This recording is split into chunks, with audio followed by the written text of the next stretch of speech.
안녕. 안녕. 에이구, 주지면 안 되지. 시간이 되었으므로 2023년 5월 18일 목요일 아침 예배를 시작하겠습니다. 다같이 사도신경으로 우리의 신앙을 고백하겠습니다.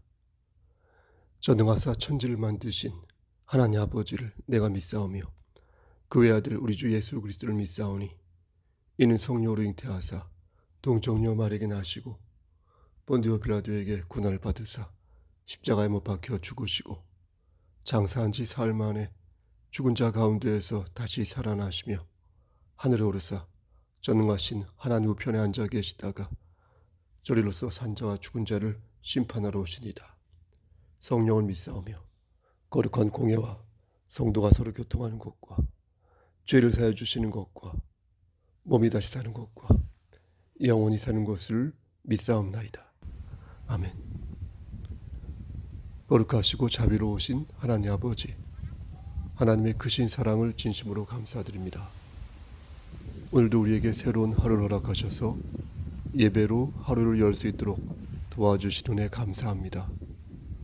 우리가 여러 가지 험준한 살령을 만났다 하더라도 다시 일어설 수 있음은 하나님 아버지께서 우리에게 허락하신 새 언약이신 예수 그리스도의 은혜를 의지하기 때문입니다. 하나님, 우리가 받은 은혜를 망각하지 않도록 하시고 하나님 말씀 안에서 다시 일어설 수 있도록 우리에게 용기와 역량을 허락하여 주시옵소서. 하나님께서 함께하지 아니한다면 우리는 아무것도 할 수 없사오니 주여 우리를 눈동자처럼 지켜주시사 장중에 붙잡아 주시사 우리를 외면치 마시고 우리와 늘 동행하셔서 우리가 올바른 길로 갈 수 있도록 주여 내 발에 우리의 발에 등이 될 수 있도록 주여 은총 베풀어 주시옵소서. 우리 송석교회 공동체를 위해 기도합니다. 하나님께서 함께 하시사 말씀 안에서 성장하는 아름다운 교회 될 수 있도록 하시고 초대교회 정신을 이어받아서 하나님을 기쁘시게 하는 교회 공동체 될 수 있도록 도와주시옵소서. 양적인 성장과 질적인 성숙을 함께 도모하여서 하나님을 기쁘시게 하는 귀한 교회 공동체 될 수 있도록 도와주시고 세상의 논리, 자본의 논리, 권력의 논리에 획책되어 하나님의 영광을 가리는 그런 일이 없도록 주여 우리에게 지혜를 허락하여 주시옵소서. 우리의 자녀들에게 함께 하시사 솔로몬의 지혜를 주시고 아브라함의 믿음을 허락하여 주시옵소서. 우리의 자녀 중에 질병에 시달린 자가 있다면 하나님, 여호와 라파 되신 하나님께서 그들의 질병을 치료하여 주시옵소서. 마음이 불안한 자가 있다면 그들의 마음도 그리스도의 평강으로 채워 주시옵소서. 우리 모든 형제와 자매들이 하나님 말씀 안에서 열매 맺을 수 있도록 주여 은총 베풀어 주시옵소서. 예수 그리스도인 받들어 감사하며 기도드렸사옵나이다. 아멘. 하나님 말씀 골로새서 2장 6절에서 7절 말씀 보겠습니다. 골로새서 2장 6절에서 7절 말씀입니다. 그러므로 너희가 그리스도 예수를 주로 받았으니 그 안에서 행하되 그 안에 뿌리를 박으며 세움을 입어 교훈을 받은 대로 믿음에 굳게 서서 감사함을 넘치게 하라. 아멘. 하나님 이 말씀을 들어 사용하여 주시옵소서. 예수님 이름으로 기도하였습니다. 아멘. 여러분도 아시다시피 골로새라는 도시는 큰 도시였습니다. 하지만 골로새 이 아시아에서 유럽으로 가는 큰 도로가 생겨났고요. 그래서 이 도시는 작아지게 되었습니다. 이 골로새 도시 안에 한 교회가 세워졌는데 그 교회가 바로 그 지역 이름을 따서 골로새 교회입니다. 골로새 교회는 여러분 훌륭한 교회였습니다. 바울은 골로새서 1장 4절에서 6절 말씀을 보니까 거기에서 골로새 교회를 이렇게 칭찬한 바 있습니다. 이는 그리스도 예수 안에 너희의 믿음과 모든 성도에 대한 사랑을 들으며 너희를 위하여 하늘에 쌓아둔 소망을 인함이니 곧 너희가 전에 복음 진리의 말씀을 들은 것이라. 이 복음이 이미 너희에게 이름에 너희가 듣고 참으로 하나님의 은혜를 깨달은 날부터 너희 중에서와 같이 또한 온 천하에서도 열매를 맺어 자라는도다. 이 부분이 중요하겠죠. 열매를 맺어 자라는도다. 그러니까 골로새 교회는 우리 교회처럼 모범적인 교회였던 것입니다. 사도 바울은 이러한 골로새 교회에 대하여 하나님께 감사하다 이렇게 말을 하였습니다. 그런데 이런 골로새 교회에 문제가 생길 조짐이 보였습니다. 골로새 교회에 거짓 가르침이 들어오려고 했던 것입니다. 거짓 가르침은 절대 눈에 띄게 들어오지 않겠죠? 그렇죠? 거짓 가르침은 성경 말씀의 내용을 조금 바꾸어서 들어오기 때문에 잘 드러나지가 않습니다. 그래서 많은 사람들은 그 거짓 가르침에 넘어갑니다. 당시의 거짓 가르침에 대하여 8절에서 이렇게 말합니다. 누가 철학과 헛된 속임수로 너희를 노력할까 주의하라. 이것이 사람의 유전과 세상의 초등학문을 조춤이요 그리스도를 조춤이 아니니라. 그 당시 골로새 교회에는 특히 그리스도에 관한 그 잘못된 속임수들이 많이 들어오려고 하였습니다. 거짓 가르침을 전하는 자들은 예수님께서 하나님이심으로 사람이 아니다 이렇게 주장하였습니다.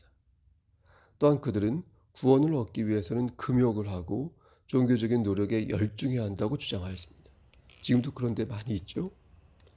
그들은 예수 그리스도께서 말씀하신 구원에 대한 가르침을 그러니까 거짓되게 가르친 것입니다. 사도 바울은 이러한 거짓된 가르침을 막기 위해 골로새 교회에 이 골로새서를 써서 보낸 것입니다.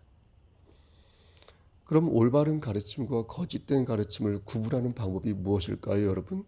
그건 의외로 간단합니다. 앞에서 계속해서 동어 반복하였는데 거짓된 가르침을 보면요. 이제부터 제가 언급하는 그런 것들을 교묘하게 부정합니다. 그러므로 우리는 이것을 명료하게 인식하고 지금부터 제가 말씀드린 바를 분명하게 마음에 새겨야 할 것입니다. 여러분 그것이 무엇이냐? 바로 예수 그리스도에 대한 생각입니다. 예수 그리스도에 대한 생각. 교회는요, 예수님을 어떤 분으로 믿어야 합니까? 예수 그리스도께서는 하나님이시지 않습니까? 또 예수 그리스도께서는 교회의 머리시지 않습니까? 그리고 만물의 으뜸이 되시지 않습니까?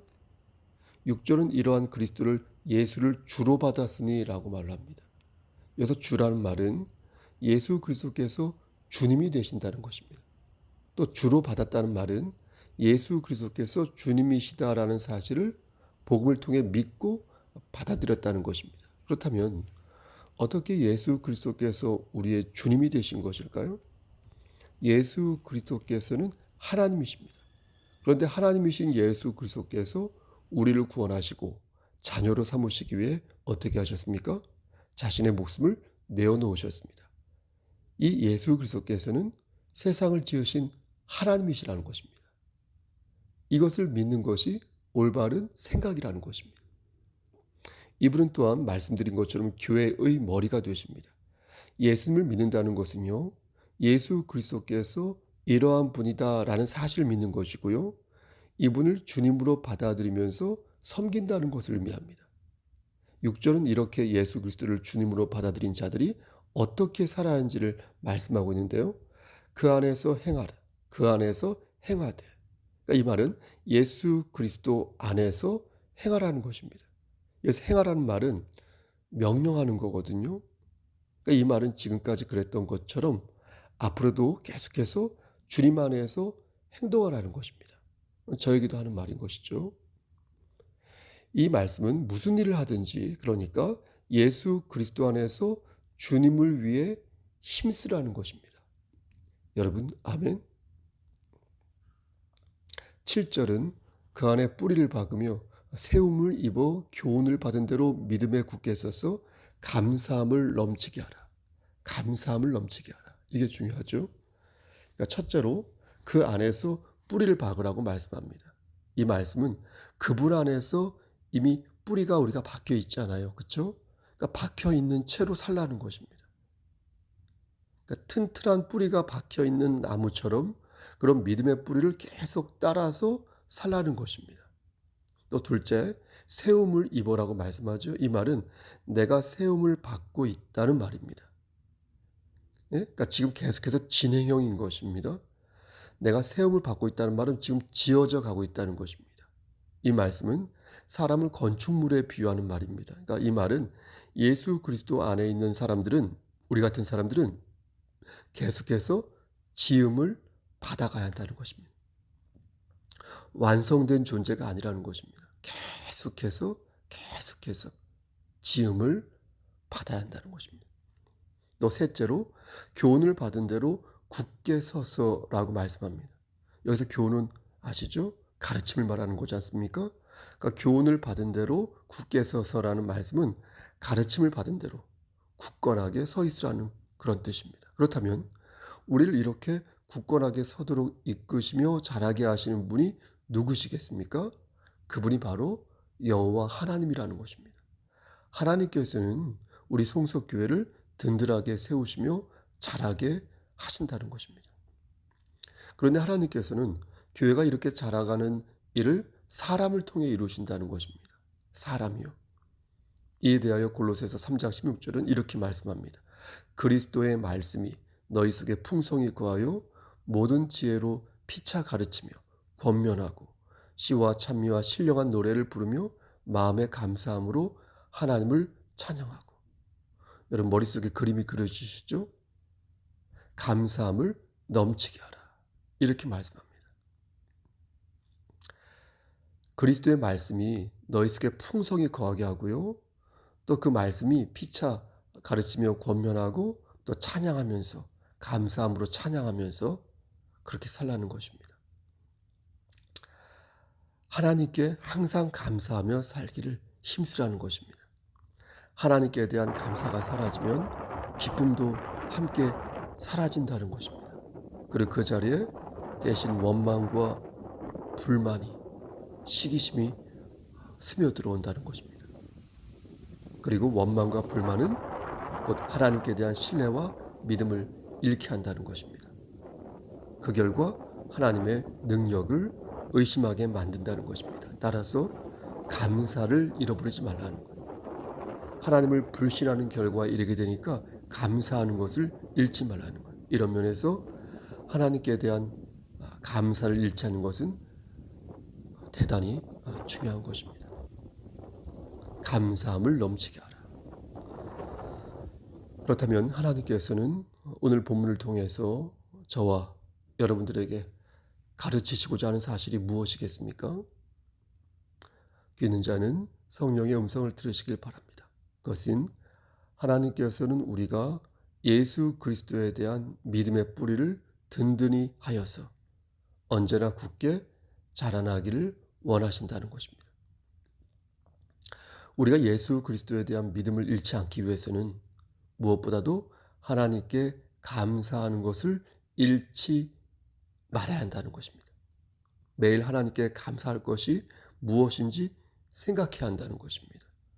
우리가 하나님께 대한 감사를 잃지 않으면 기쁨도 커지게 된다는 것입니다.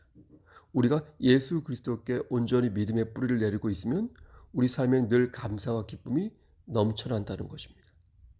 우린 새로운 늘 마음을 갖기 위해서 노력하지만 그 새로운 마음을 갖는 것도 중요하지만 그 마음속에 결국 그리스도인으로서 잃어서는 안 되는 본질적인 마음, 즉 하나님께 대한 감사와 기쁨, 그것을 늘 가지고 있어야 한다는 것입니다. 그것을 오늘 본문이 우리에게 가르치고 계십니다. 그런데 여기에서 우리는 이 감사함에 대한 감정적인 분석이라고 할까요? 이런 것을 생각할 필요가 있겠습니다. 여러분 생각해 보십시오. 우리가 여기까지는 이해가 충분히 되지 않습니까? 하나님께 대해 감사하자. 그런 기쁨이 가득한 성숙한 삶을 살자.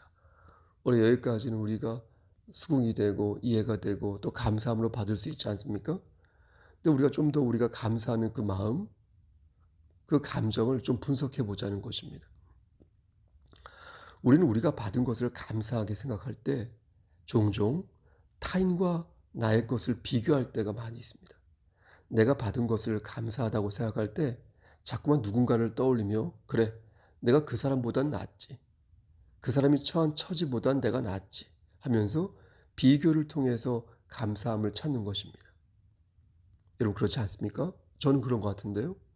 이러한 심리는 주의 종들도 마찬가지라고 생각합니다. 저 같은 경우는 어떠냐면 반듯하게 이렇게 교회당이 우리는 있는데 그런 교회당이 없는 주의 종들을 떠올리면서 내 처지를 위안 삼는 것입니다. 끌어올리는 것입니다. 그래, 그래도 우리는 번듯한 예배당이 있잖아. 성도 숫자는 저기 상가 교회보다 많이 적지만 오히려 적지만 우린 예쁜 예배당 건물이 있잖아. 그래도 성도 숫자는 저 건너편 허름한 예배당보다는 우리가 좀 더 많이 있잖아.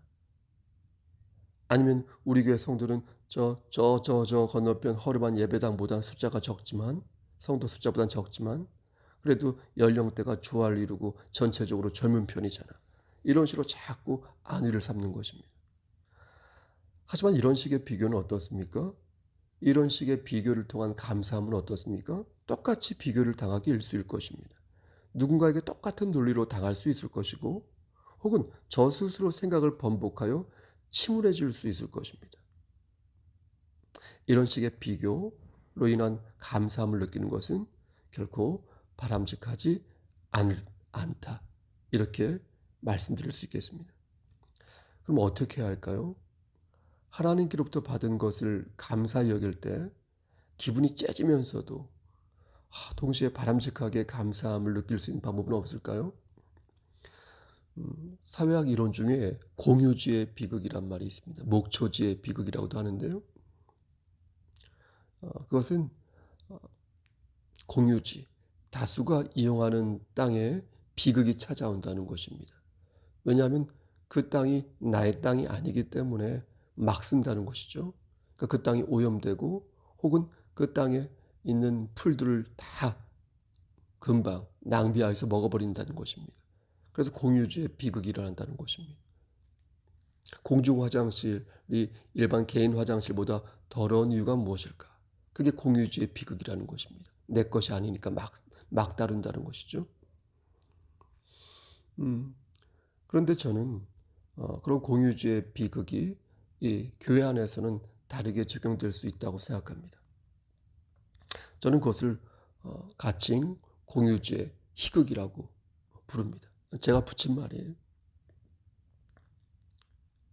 다시 한번 반복해서 말씀드리지만 오늘 본문의 메시지는 하나님께서는 우리가 예수 그리스도에 대한 믿음의 뿌리를 든든히 하면서 언제나 굳게 자라나기를 원하신다고 말씀드렸습니다. 그러기 위해서는 내가 받은 것을 감사히 여기고 매일매일 내가 하나님께 감사할 것이 무엇인지를 생각해야 한다고 여러분들께 전했습니다. 여러분 모든 불행은 비교에서부터 옵니다. 하지만 현실적으로 우린 비교할 때 효과적이라고 생각합니다. 그럼 어떻게 할 것인가? 말씀드린 것처럼 공유지의 희극을 우리는 맛보아야 할 것입니다. 다시 말씀드려서 공통의 것을 우리는 다시 한번 마음에 새길 필요가 있다는 것입니다. 그리스도인에게 공통의 것이 무엇입니까? 우리는 그리스도인으로서 천국을 기업으로 받은 자 아닙니까? 우리는 하늘의 백성으로서 성도의 정체성을 소유한 자 아닙니까? 우리 안에 성령 하나님이 계셔서 우리는 지금도 하나의 그 카테고리 그 안에서 하나로 연결된 자 아닙니까? 그래서 내 자녀가 비록 장애가 있어도 그는 나와 똑같은 하나님의 자녀로서의 인격체라고 생각하고 그래서 내 남편이 그 사람과 비교할 때 정말 허접하여도 우리는 천국을 기업으로 받은 자이므로 그 안에서 하나의 인격체로서 또한 존중하고 나의 연봉과 그의 연봉이 차이가 나고 나의 키와 그의 키가 차이가 나고 내 얼굴과 그의 얼굴이 유전적 요소가 환경적인 요인과 많은 것들이 차이가 나도 여러분 우리는 어떻습니까? 우리는 공통으로 본질적으로 같은 하나님의 자녀 그리스도인이라는 사실 이 사실이 우리를 결국 희망적으로 바꾸지 않습니까? 우리 모두가 결국 천국에서 장차 만나게 될 사람들이라는 사실을 생각하면서 이렇게 공유하는 것들에 대한 기쁨과 행복한 마음을 갖게 되지 않습니까? 사랑하는 성도 여러분, 이것이 바로 그리스도인이 갖는 공유주의 희극인 것입니다. 우리가 교회 공동체로서 나눌 수 있는 위로요, 기쁨인 것입니다. 사랑하는 성도 여러분, 어떻게 우리가 늘 감사와 기쁨이 넘쳐날 수 있겠습니까? 현실은 그렇지 않죠. 하지만 우리가 받은 은혜를 생각하고 우리가 장차 누리게 될 천국의 기쁨을 한 번 더 마음에 새길 때 우리는 우리가 받은 은혜를 좀 더 풍성하게 누릴 수 있게 될 것입니다. 사랑하는 성석교회 성도 여러분, 우리 경천노회 목사님들, 그러므로 오늘도 원망과 불평이 가득 찬 그런 피폐한 삶보다는 하나님께 대한 감사와 기쁨이 가득 찬 성숙한 삶을 사시기를 우리를 죄에서 구속하여 주신 주 예수 그리스도인 받들어 간절히 축원합니다. 아멘. 이제는 우리를 죄에서 구속하여 주신 우리 구주 예수 그리스도의 은혜와 아버지 하나님의 만극하신 그 사랑하심과 성령 하나님의 교통하시고 인도하시는 모든 역사하심이 서로 비교할 것 없이 우리 모두가 함께 공유하여서 늘 기쁨과 평강으로 가득 찰 삶을 살 수 있는 그리스도인으로서의 삶으로 우리가 오늘도 승리하며 나아가길 소원하는 여기 모인 성도와 그들의 가정과 이 재단과 이 나라 위에 하나님의 사랑하심이 세세토록 함께 계실지어다. 아멘.